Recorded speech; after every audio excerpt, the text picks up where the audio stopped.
Hi, I'm Akia. Hi, I'm Larissa. And I'm Lisa, and our AOK is Religious Knowledge. Religion is drawing together beliefs on the origin and purpose of life, teachings on moral and social conduct, a sense of sacred and holy, and usually concepts of metaphysical deities. These studies can be found in philosophy, history, and theology. Religion has been used as long as humans have been on this earth. The longest standing religion is Hinduism. Religious systems try to offer answers to fundamental questions about the meaning and purpose of life. This area of knowledge includes a wide and diverse range of different systems and beliefs. Some of the most famous members of this area of knowledge include Christianity, Islam, Buddhism, and Hinduism. Some people believe that only one true religion is correct, while others argue that all of the different religions are just varying reflections of the same underlying truth. In order to gain knowledge using a religious system, shared knowledge and personal knowledge must be used to form your own ideas on what you believe in, so that way it can become justified true belief. We may never know what God looks like, but as human beings, we have a natural tendency to think of God in human terms. The tendency to picture God in human terms is known as anthropomorphism. This natural tendency is apparent in the religion of the ancient Greeks, who portrayed their gods as human beings. Atheist philosophers argue that man created God in his own image as we continue to project human qualities onto him. Religious studies is unique from other areas of knowing in that it is typically taught outside of school due to the fact that religion is often regarded as a sensitive area, because people tend to have very personal and deeply held convictions on religious matters. As you can see from the tree here, there are many different religions throughout the world. However, all these religions can be sorted into three main groups: theism, pantheism, and atheism. Theism is the belief that God is omnipotent, omniscient, and omniamorous, which is, in other words, all-powerful, all-knowing, and all-loving.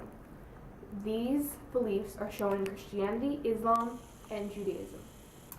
The other group is pantheism, which believes that God is everything, the good and the bad, and that you should love all of it. These beliefs are shown through Hinduism and Buddhism. And the last group is atheism, which denies the existence of God completely. Using human language, it is often difficult to describe the divine. The term God exists is a metaphysical term because he is thought to exist but cannot be seen. So it's more of a metaphysical term rather than an empirical proposition because there may not be evidence to determine its truth or falsity. That's why it's important to use analogies and metaphors when it comes to religion, due to the limitations of the human language in describing the divine. At a common sense level, some might agree that religious language is sometimes difficult to understand, but still people insist that they have some idea of what people are talking about when they describe the existence of God. Some key terms / concepts included in this area of knowing include faith, which is the complete trust or confidence in someone or something; revelation, the revealing or disclosing of some form of truth or knowledge through communication with a deity; and miracle, a surprising and welcome event that is not explicable through natural or scientific laws. Religious studies have had language shifts from oral to written, Latin to vernacular. People are usually educated with religion through scripture, such as the Bible, or through leaders and authority figures, such as the preacher.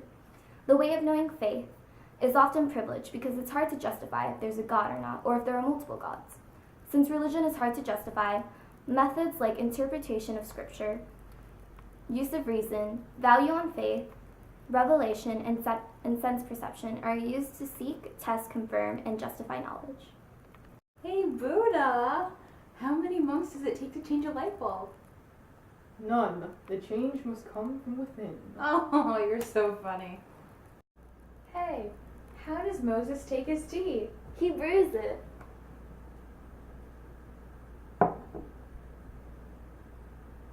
That's some good tea. Religious knowledge is widespread throughout the world. As it is, it has many strengths. Religion keeps you in check. It keeps you behaving well. For example, in Christianity, the method of sin and its adverse effect on your afterlife really helps people be the best they can be and commit good deeds during their lives. Another strength of religion is that it helps you to be forgiving. Realizing that Jesus forgave us in Christianity helps people forgive not only themselves but others in difficult situations. Another strength of religion is that it allows you to take a higher perspective in situations and overcome reason with faith. Reason most of the time is a good thing, but sometimes it can be very burdening and almost harsh, impersonal. By having faith, you can sometimes overcome reason. These are shown in works like healings or miracles. This is a major strength of religion. The final strength of religion is that it helps you be grateful for what you have. Realizing all the things you have, not only physically but metaphysically, is stressed throughout religion and helps you be a better person. Religion is a good thing in general, but it does come with its few set of flaws. The first flaw of religion is the paradox of omnipotence. This paradox asks the question, could God create a being that he could not control? If not, he is not truly omnipotent. And so we don't really know the answer to this question, and so it is therefore a flaw of religion, an unanswered question. And the second flaw of religion is the paradox of change. This is the theory that God is already perfect, like being at the top of a mountain. So if he takes action to change a situation, then theoretically he can only go down the mountain. The third flaw of religion is the paradox of suffering. This is a discrepancy between whether God is all-loving or all-powerful.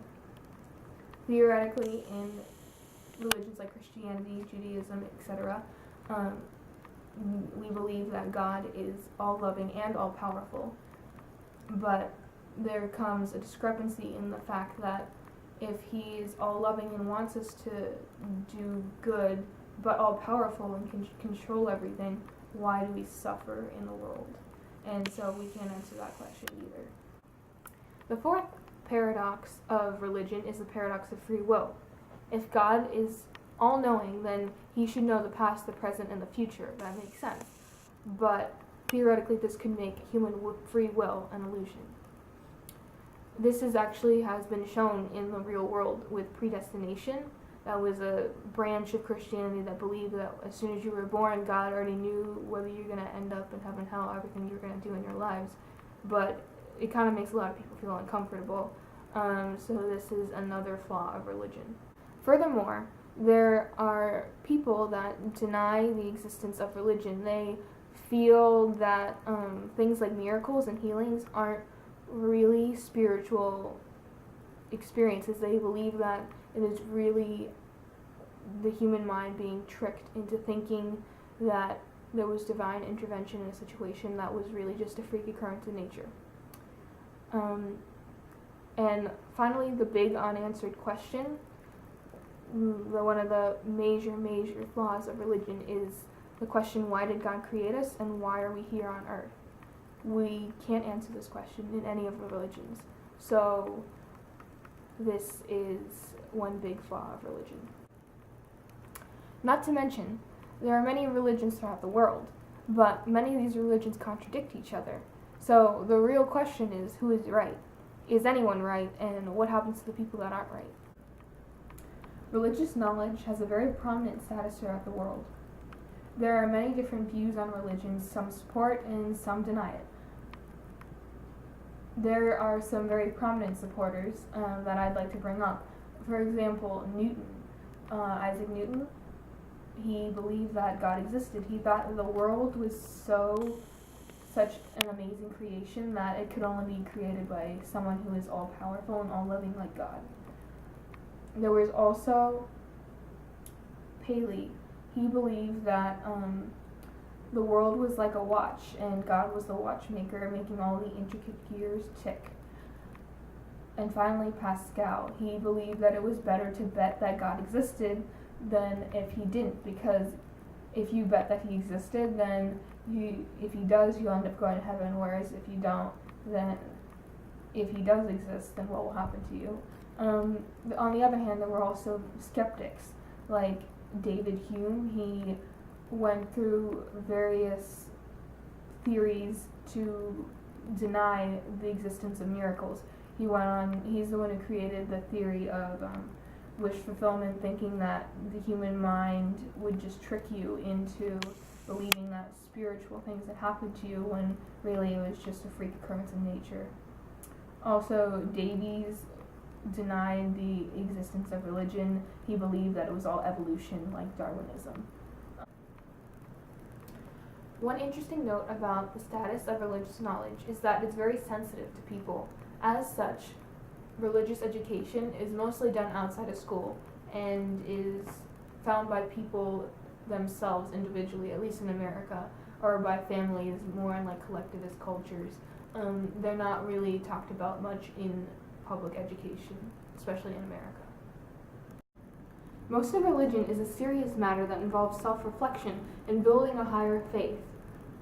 However, not all of religion is super serious. It can also be fun. Our last example of experience in the real world involving religion is winter holidays like Hanukkah and Christmas.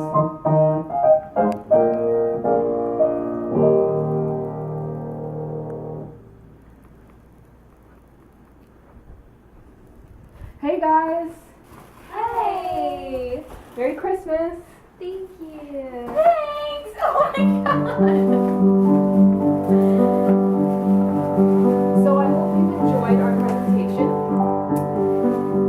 Enjoy your milk and cookies too. This is the AOK religion, and I hope you've learned not only the TOK aspects of religion, but of the fact that religion is not only a serious self-reflective thing, it's also fun.